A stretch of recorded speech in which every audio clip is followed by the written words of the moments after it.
2 weeks. That's how long it took for my life to fall apart. 2 weeks for everything I ever loved or cared about to be taken from me in the cruelest way imaginable. And it all started on that hateful plot of land that was supposed to be my family's new home. We'd bought the house a month earlier and packed our lives up in Sokol and moved to Northern California. It was unassuming, 2-story, 3-bedroom, cheaply built and overpriced in an attempt to cash in on the housing shortage. The whole housing subdivision was like that, and in the end, the gamble failed. Only about a third of the houses were occupied. We arrived early in the morning. Spring had just reared its head and showers still peppered the land. This particular morning, a light drizzle had been falling for a few hours. On a front lawn, staring directly at us as we pulled in, was a kid, crying. Even through the rain, I could see from the way his shoulders and chest shuddered. There was a woman standing a few feet away, staring at the boy.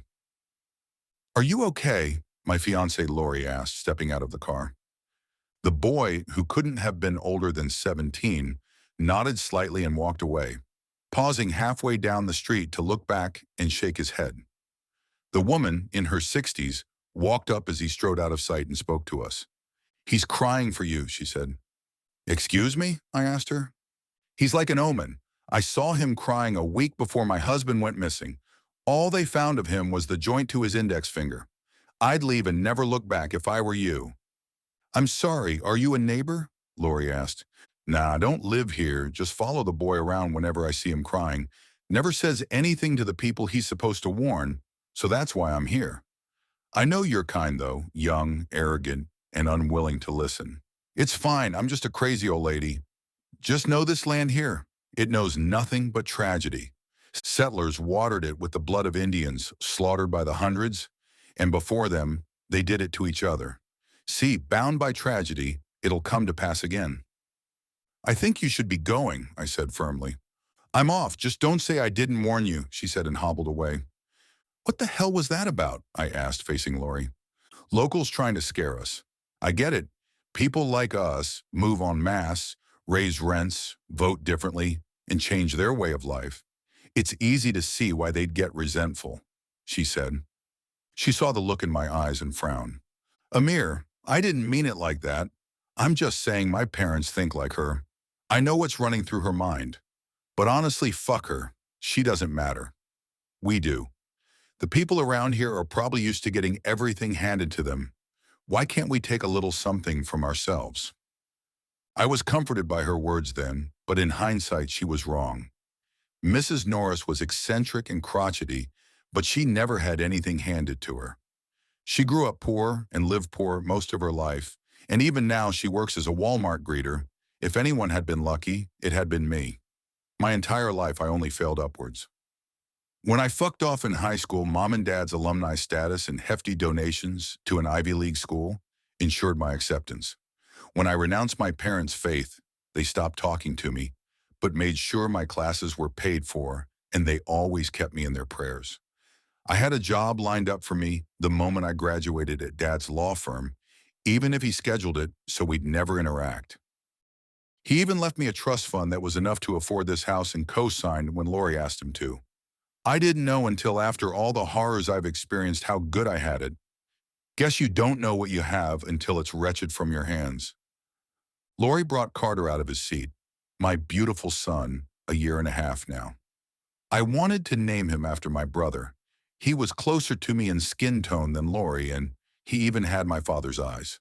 But in Laurie's exact words, "You didn't carry him for 9 months. You weren't even there for me until the last second." It was true. My son was born 2 months after I graduated. I didn't want to be a father. I held firm to this even when a casual fling ended with a pregnancy neither her parents nor I wanted. But she was resolute. Laurie was stubborn like that, driven by rebellious impulse. The only reason she had hooked up with me was that she knew it'd piss off her parents, especially her dad. We agreed that she'd have full custody and I wouldn't have to even meet the kid. I had agreed, but when her labor came, she called me while she was on the way to the hospital. She was afraid, and her parents had all but disowned her. I shouldn't have. Every part of my body was screaming for me to just run. But on impulse, I showed up. When I held him for the first time in my arms, I knew this was all I had ever wanted. I cried, of course, and broke into myself that I had ever considered cutting my beautiful baby boy from my life. I proposed later that night, and Laurie said yes, almost in shock. I told myself we were fighting against the world that day, against her racist parents, against ourselves. I'd make this work. I'd fight for us, for Carter. We brought our son inside, did some unpacking, and settled in for the night. I ended up falling asleep on the couch after a few beers and some late-night TV. Laurie put Carter to bed and went to bed alone, later telling me she didn't want to wake me. What roused me that night was a sound, something that pierced the veil of dream and reeled me back to the real world. Thump! My eyes shot open and sat up and looked around the living room. Only a few dim beams of streetlight peered in through the window, their pallid light doing little to render anything visible beyond a blurry silhouette. I froze, let my heart settle, waited for what felt like an eternity, then laid back down. Thump, thump. I lay there, still and attentive, trying to parse what the sound was and where it was coming from. I tried to rationalize it as Laurie being up and about, but as the sound repeated, I picked up details that cast certainty into doubt. There was a slick wetness to it that couldn't have been Laurie, unless she now took to dragging wet rolls of tarp around in the middle of the night. I waited and listened until the sounds faded. I don't know if they actually did or if the pull of sleep overcame my unease. All I know is that I woke up nearly late for work, and before I could ask Laurie if she had heard anything, I had fled the house and sped all the way to my dad's newly opened NorCal office. Later that day, as I returned home, I found Laurie on the front lawn, Carter in hand, waiting for me. Her face was contorted into an annoyed scowl. "What's wrong?" I asked, stepping out of the car.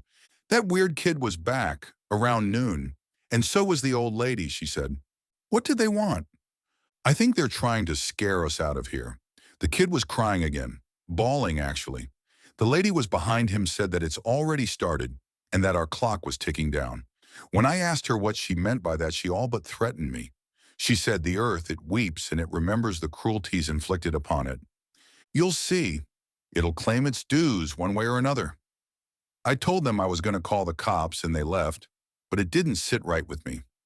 They were harassing some of the other neighbors too. And it's just weird. Did the real estate agent say anything about this place? It's an entirely new housing development. There is no history to tell. Why? Did they get to you? No, it's just that last night I heard something, like a dragging sound. I thought maybe it was you, but it felt like something was watching me. It didn't feel like you. I heard that too. Didn't feel like anyone watching me. Just the noise, I said. Maybe we should call someone. A priest or... Laurie, don't tell me you buy into that shit after one night of something that's easily explained. It's not too uncommon for people to have houses cleansed when they move. Maybe it's worth entertaining. Just down the street from us are nature reserves that used to be native land. Maybe it's them. Ever think of that? You said it yourself. They have every reason to try to get rid of us. That's a little convoluted, isn't it? Why would anyone go out of their way like that for us? What about the others they've bothered? She asked. Plenty of people have gone after us for less, Laurie. Having my kid put you at odds with half your family alone. Your dad shot at me.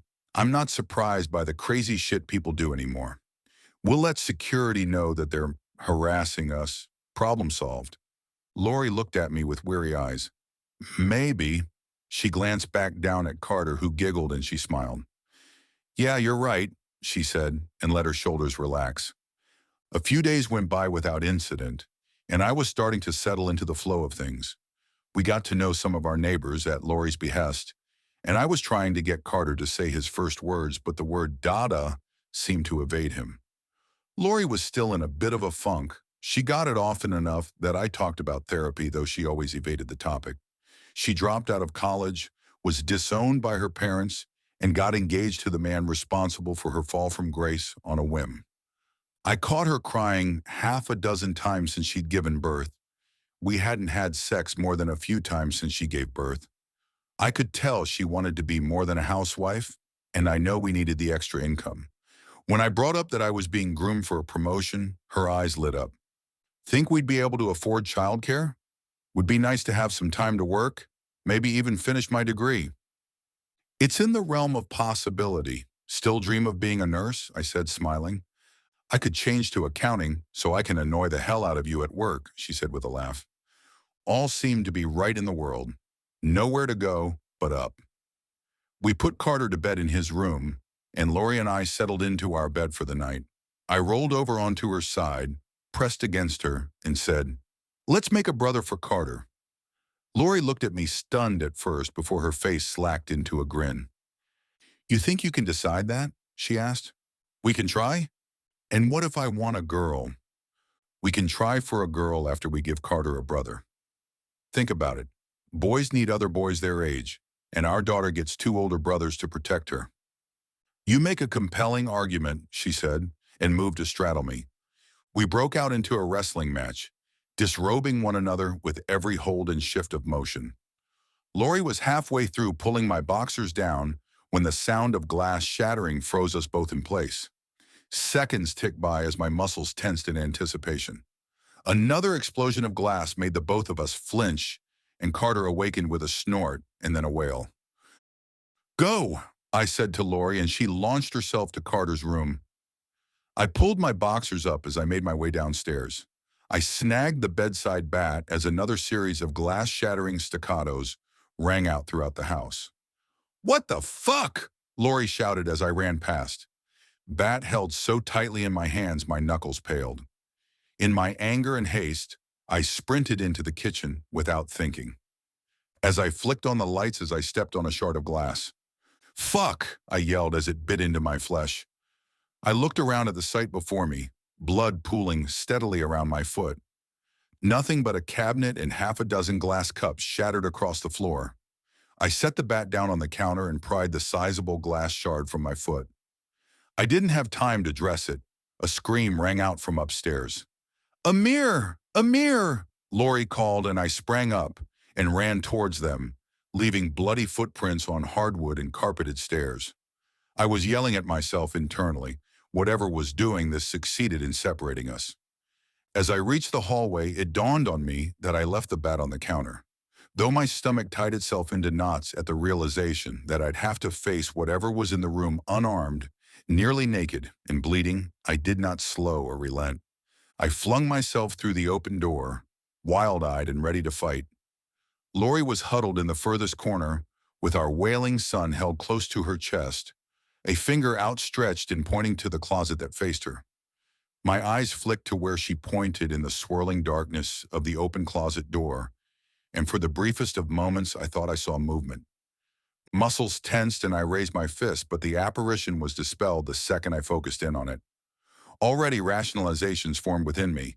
An adrenaline-fueled delusion was the one I clung to. "What? What did you see?" I asked Laurie as she tried to soothe Carter. I don't know, but there was something here. It was in the closet. It was staring at us," she said and gazed down at the blood seeping into the carpet. "What happened downstairs?" and she asked. "Cupboard was open and glasses fell out." "Amir, that doesn't just happen. We can't stay here anymore." "And what do you propose we do? Go to a hotel, put the house on the market, and hope that we scrounge enough to find somewhere else?" "Why not?" "Because this is our only chance, Laurie. Because we have nothing else.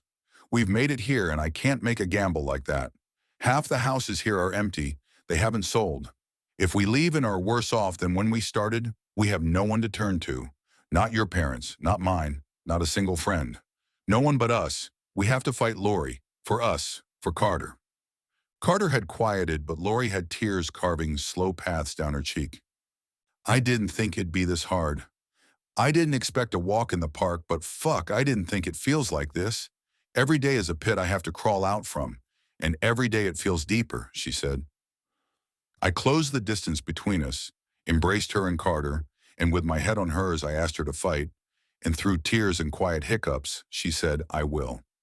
We spent the next hour cleaning up the house. Laurie bandaged my foot, and we planned to rent a carpet cleaner for all the blood, We moved Carter's crib into our bedroom at Laurie's request, so that killed my plans for making Carter a brother.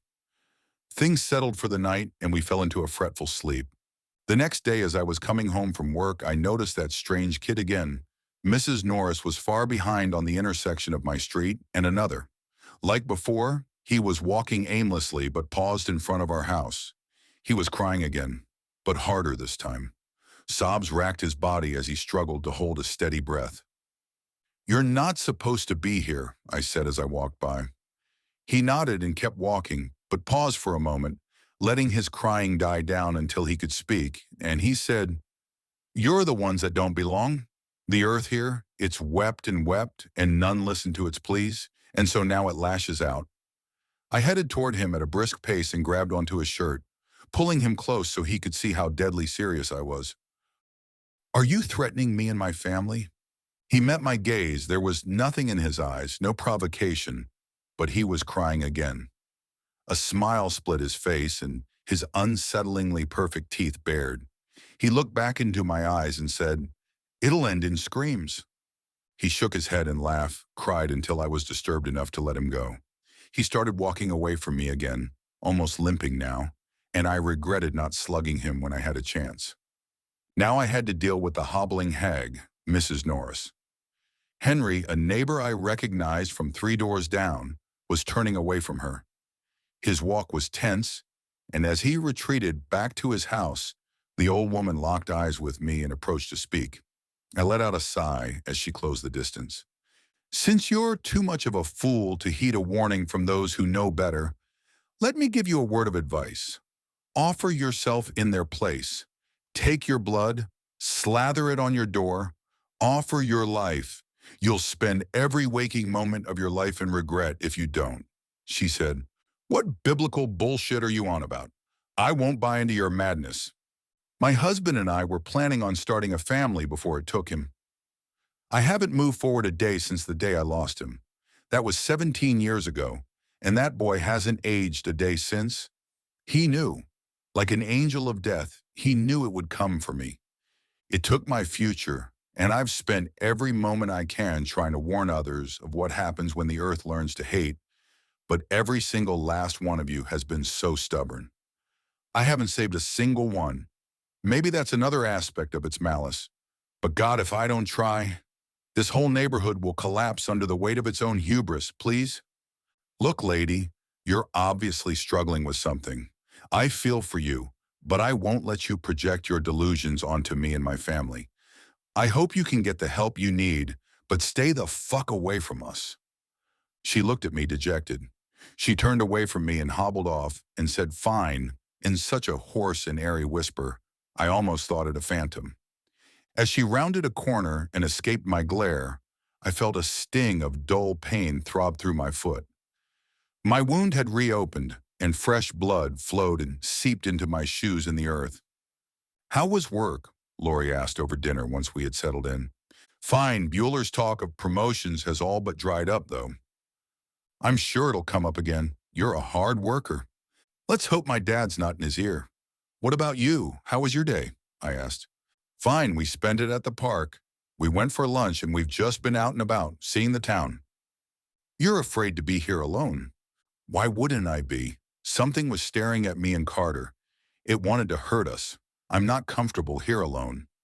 Maybe Mrs. Norris was right. I set down my fork and looked at her.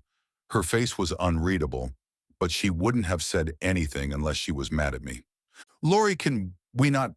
I mean, I'm sorry I wasn't around. I would have loved to spend the day with you and Carter. I'll look into affordable daycare, and you can start looking for a job so you can get some time out of the house. I'm sure things will settle in a bit. We'll be better off." Her hand slid over on top of mine and she spoke.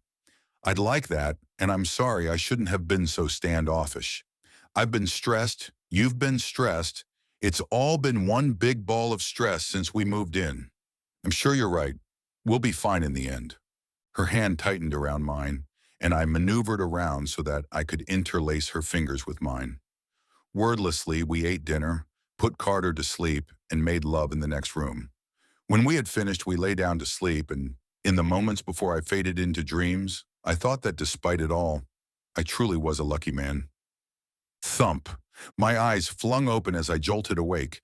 My heart raced as my eyes darted around the room, scanning for movement. Why tonight of all nights? I couldn't help but mutter under my breath. Only a pale beam of moonlight streamed in through a parted curtain, a silver sliver cleaving through the dark of the room. Nothing. It had been nothing, I tried to tell myself. Thump. The sound was closer than I had ever heard it. I even picked up small details. An organic squelch, wetness, a small raspy moan. It was in the room with us. It was moving closer. I sat up, causing Laurie to stir. My hand reached for the bat by the nightstand, and at the same moment, a desiccated arm reached through from the darkness and planted itself firmly in the beam of moonlight. Its hands rested upon what I now realized was a bloody, pulpy mess. I brought the bat to my chest and watched in horror as it dragged itself into view. A bone-white and withered naked woman, her eye sockets empty and void black. She strained and flexed as she scraped her crotch along the floor, leaving bits of skin and sinew, all the while making that damn sound, and her hand came down too with force. Thump! She turned to face me, wiry white hair parting so I could see her lipless grin. She turned away and continued to drag herself across the floor, deepening the gash. How long had she been at it before I awoke? Laurie jolted awake and gasped at the sight. A scream caught in her throat. She turned to look wild-eyed at me, and the fear in my eyes caused her own to deepen. Thump! And the woman was in the veil of darkness once more, but through it we could still see her silhouette in burning grin. I started to get up, to confront her when the temperature of the room dived. In a split second, my heavy breath was visible in quick bursts of white vapor. A crack reverberated through the house and the long gash on our floor split open. The dimensions of the floor warped as a giant, pockmarked skull crowned. It must have been as big as our bed, and it kept pushing and jerking until finally it broke free. A giant head from the neck up was staring at us, mummified skin yellowed like ancient papyrus. Its visage was harsh, angular, and skeletal. Holes and lines, rimmed with blackened flesh, scarred every inch of its skin. Slowly and methodically, a giant hand slid out from the gash, inching towards Carter's crib. Slow, lurid movements as the hand snaked across the air and into the crib. My body was a cage, and from it, I screamed with all my might, and yet it made no sound as the ragged, fleshy fingers curled around Carter and hoisted him up. Laurie screamed. Carter wailed, and something clicked into place. An ancient instinct, a righteous gene. I slid the covers off and held the bat out. I'd fight. I had no other choice. The hand paused, and the head's attention shifted to me, and it blossomed. Every hole in its skin was now filled with the hateful glare of an eye, hundreds of them. Every line split open, and a black tooth smiled, grinned. With its whole being, this thing was grinning at me.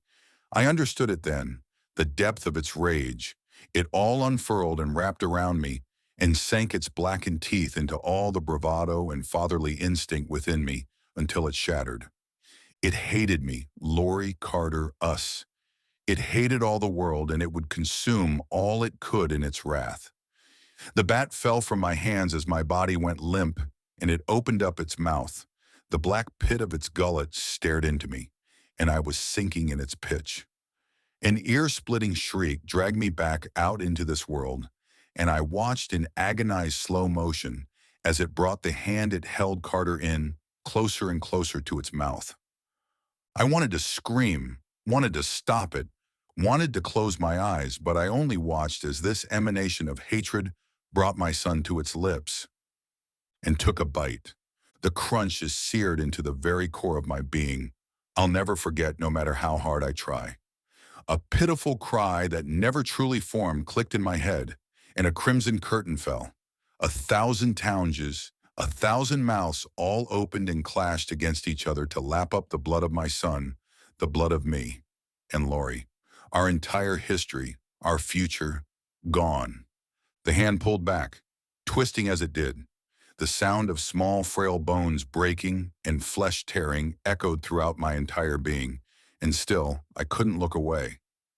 It took 2 more bites for it to finish, and it made sure to take its time chewing. When it finally swallowed, it pursed its lips at me, smile stained red, and dove into the gash.